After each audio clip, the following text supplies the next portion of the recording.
Alors que la date de rouverture des restaurants n'est pas encore fixée, certains restaurateurs ont pu rouvrir leur établissement sous certaines conditions. C'est le cas de la brasserie K à Mélan. La ville de Grenoble déploie un nouveau dispositif pour permettre à chacun de participer à la végétalisation de sa commune via une plateforme en ligne intitulée Végétaliste ta ville. Et puis en fin de journal, nous recevrons Hervé Bonzi, président de la Fédération de pêche de l'Isère.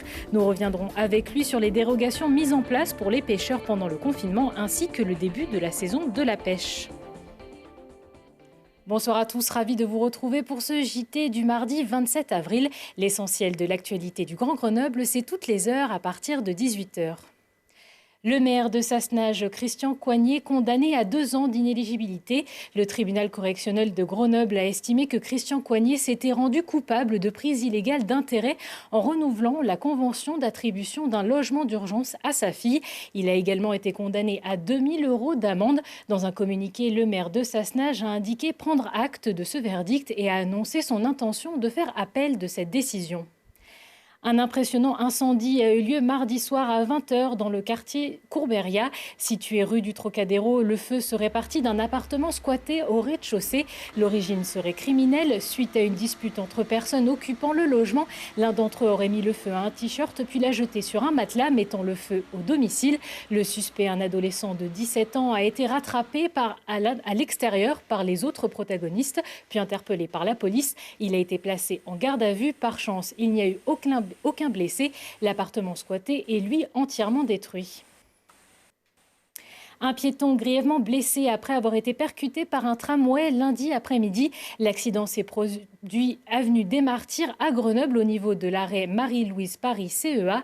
Un homme a été percuté par le train qui circulait à une allure normale. L'homme de 28 ans a été hospitalisé au CHU de Grenoble dans un état grave pour traumatisme crânien et fracture du bassin. Son pronostic vital est engagé. Une enquête est en cours. Les tests ont révélé que le conducteur du tram n'avait pas consommé d'alcool mais était sous l'emprise de cannabis. Il a été placé en garde à vue. Suite au dramatique incident qui a coûté la vie à une cycliste de 38 ans il y a un mois à l'angle du cours de la Libération et du boulevard Foch, le parquet de Grenoble a ouvert une information judiciaire et saisi un juge d'instruction pour qu'une enquête approfondie sur les circonstances de l'accident soit effectuée. L'information judiciaire a été ouverte des chefs d'homicide involontaire par conducteur contre personne dénommée, en l'occurrence le conducteur du camion Ben, et homicide involontaire par violation manifestement délibérée d'une obligation de prudence ou de sécurité par personne morale et par personne physique contre X, a précisé le procureur de la République de Grenoble, Éric Vaillant. L'instruction devrait établir si d'autres responsabilités, notamment celles des collectivités locales, peuvent être engagées dans ce drame.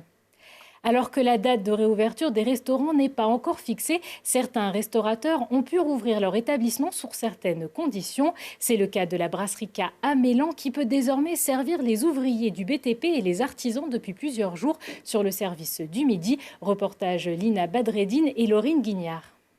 Une milanaise et un burger bleu à pointe pour la table numéro 3, s'il vous plaît. On pourrait croire au monde d'après-Covid ou à un restaurant clandestin. Peut-être, mais il n'en est rien. La brasserie Le K à Mélan fait office de restaurant collectif pour les travailleurs du BTP. Grâce à un accord passé avec la préfecture et des règles sanitaires strictes, ils sont autorisés à accueillir pour la pause déjeuner celles et ceux qui exercent leur métier en extérieur. Ça nous évite de manger déjà des sandwichs et ça nous fait du bien parce qu'au moins on est un peu dans le chaud parce que manger dehors c'est un peu froid, alors, il est mieux ici.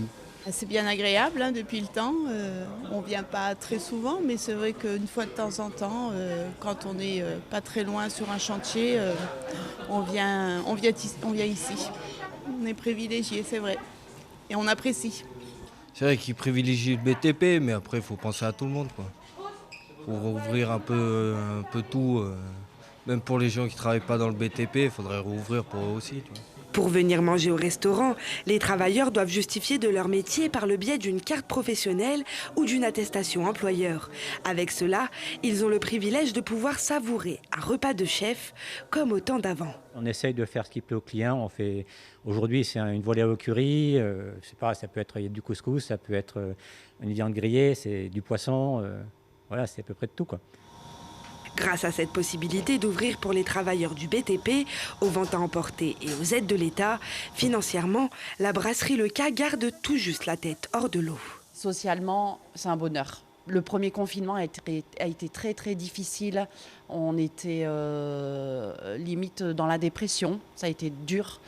Et puis finalement, voilà, après on a repris l'emporter, ça a continué un petit peu. Et là, de faire le surplace pour...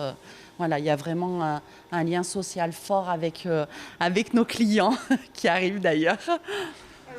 Tous les restaurants peuvent faire le choix d'ouvrir leur salle le midi pour les travailleurs du BTP en faisant une demande auprès de la préfecture. Et certains établissements sont, eux, ouverts sans autorisation. Selon la police, dans le quartier de la Villeneuve, place Lionel Terret, une patrouille de la brigade spécialisée de terrain a constaté que plusieurs consommateurs sortaient d'un bar du quartier qui était donc clandestinement ouvert. S'ensuit un contrôle houleux où le gérant de l'établissement et son fils s'en seraient pris aux forces de l'ordre, les menaçant de mort avec un club de golf. Les 2 hommes ont été placés en garde à vue. Pas besoin d'être jardinier pour végétaliser sa ville. À Grenoble, la ville déploie un nouveau dispositif pour permettre à chacun de participer à la végétalisation de sa commune. À l'aide d'une plateforme en ligne intitulée Végétalise ta ville, les Grenoblois pourront déposer leur demande en ligne pour créer un espace de jardinage sur l'espace public ou encore obtenir gratuitement un ou plusieurs jeunes arbres à planter sur son terrain.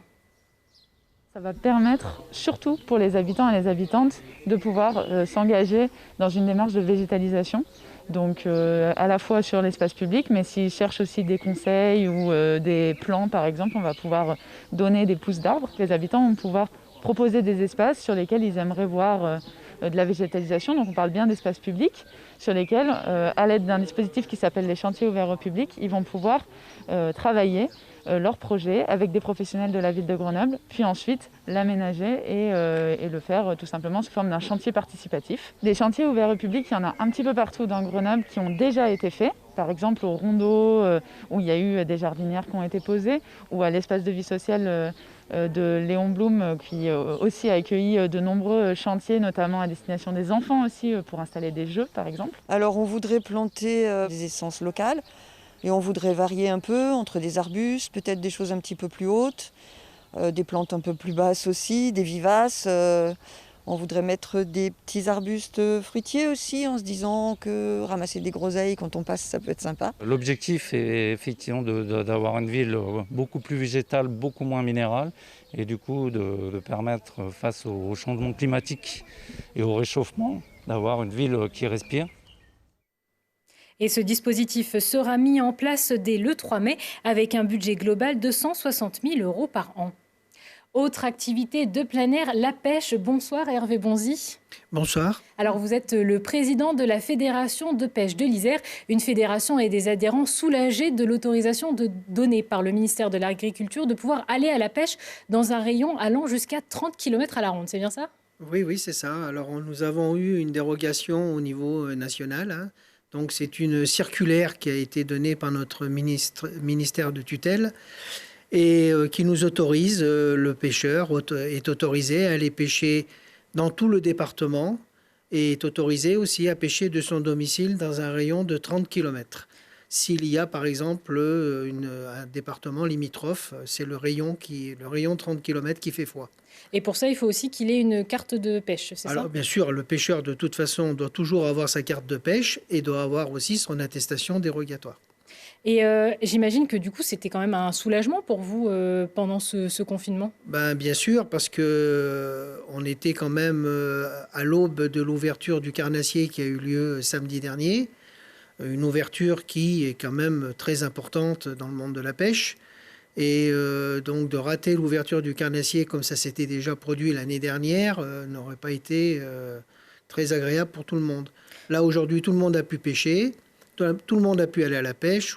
En plus il faisait très beau, des niveaux d'eau on va dire qui ne sont pas satisfaisants dus à la sécheresse ambiante de ces derniers temps, mais une pêche au carnassier qui a été très intéressante pour l'ensemble des pêcheurs.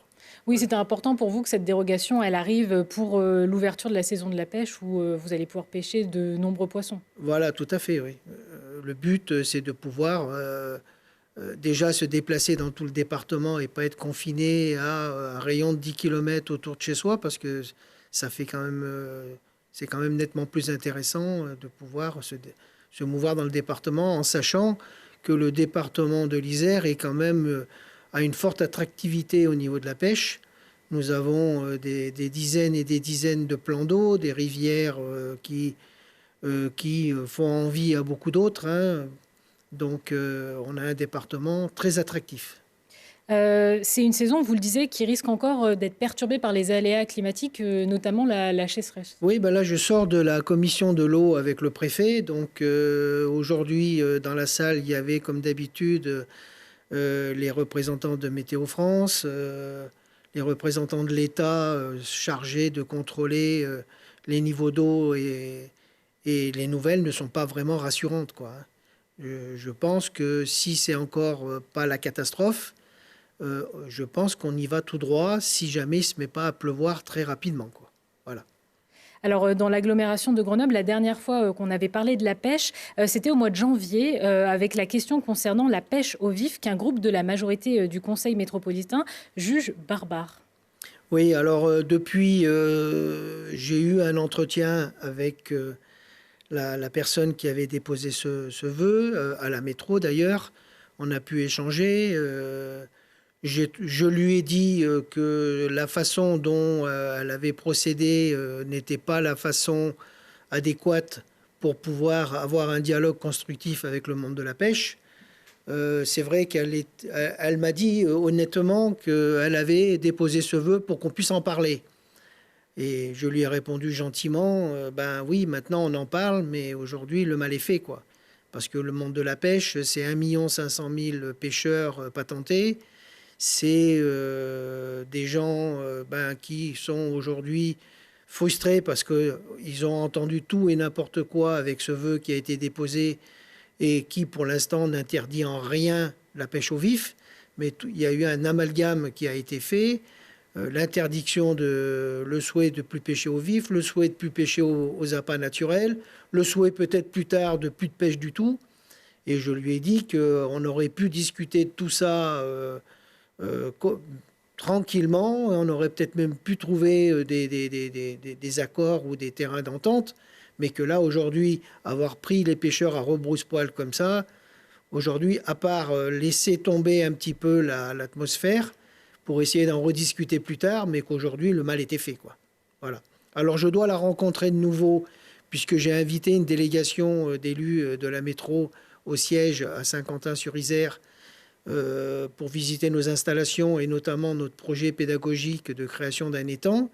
Donc, elle m'a dit qu'elle viendrait aussi et on lui montrera un petit peu une autre facette du monde de la pêche, c'est-à-dire le monde de la sensibilisation à l'environnement, de la sensibilisation de la pêche pour les jeunes que l'on fait et qui est quelque chose d'important, quoi. Voilà. Alors, vous le disiez, l'Isère est un territoire qui attire de nombreux pêcheurs. Est-ce que vous pouvez donner le nombre de pêcheurs que compte la fédération en Isère et puis un peu quel est le profil type du pêcheur en Isère?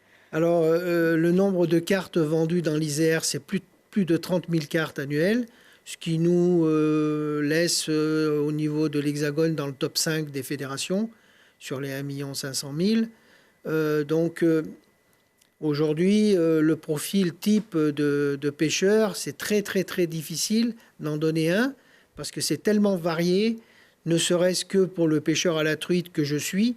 Le pêcheur à la truite, il y a le pêcheur aux appâts naturels, il y a le pêcheur à la cuillère, il y a le pêcheur au verron, il y a le pêcheur à la mouche sèche, à la mouche noyée. Il y en a pour tous les goûts, quoi. Il y en a pour tous les goûts, quoi. Il peut pêcher aussi la truite à la calée, etc., etc. Donc aujourd'hui, on a un panel tellement important que de définir le modèle type de pêcheur, on a à peu près la même chose pour le pêcheur au carnassier. Après, on a le pêcheur, le carpiste, qui lui a un matériel digne. Il lui faut presque un petit camion pour aller à la pêche, tellement aujourd'hui c'est un matériel pointu et sophistiqué. Et puis le pêcheur à la mouche, qui est le pêcheur emblématique que l'on voit souvent dans des reportages ou dans des films, quoi. Voilà. Alors, comme dans de nombreuses activités, il n'y a pas forcément d'âge pour commencer. Et avec la fédération, vous proposez de nombreuses animations à destination des plus jeunes. Voilà, donc aujourd'hui, on a redynamisé un peu le pôle animation.